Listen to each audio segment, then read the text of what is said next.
ভাই এটা কি মশলা রাখার পাত্র ভাই? জি, এটা হচ্ছে মানে আপনার 4 যাবতীয় পিসের সেট। যাবতীয় গুঁড়া মশলা রাখা যাবে এটাতে?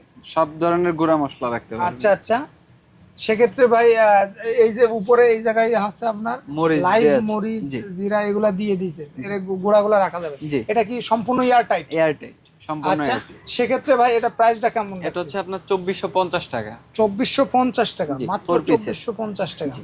ওকে, তারপরে আমরা দেখতে পাচ্ছি এটা আছে আপনার এক সাইজ বড়। এক সাইজ বড়। জি, এটার হচ্ছে কন্টেনার গুলো এক সাইজ বড় হবে। এটার প্রাইস হচ্ছে আপনার 3500 টাকা 4 পিস। 3000 মানে 4 পিস 3500 টাকা। এটা তো এবং ভাই, স্ট্যান্ড সহ। স্ট্যান্ড সহ? জি, চাইলে তো স্ট্যান্ডটা হ্যাঙ্গিং করে হ্যাঙ্গিং করতে পারবেন। ওকে ওকে ভাই। আর এই যে আরেকটা 6 পিস আছে ভাই, এটা? জি, এটা শুরুতেই দেখাইলাম যেটা আপনার 6 পিস। এটা সেক্ষেত্রে প্রাইসটা কেমন ভাই? এটা হচ্ছে গিয়ে আপনার সেলিং রেট হচ্ছে আপনার অনেক বেশি, ডিসকাউন্ট দিয়ে আপনার 3500 টাকা। 3500 টাকা। ওকে ভাই, ভাই চাইলে তো আপনাদের এই যে কুকারের যাবতীয় যা আইটেম সবকিছু নিতে পারবে জি, ভাই। অবশ্যই।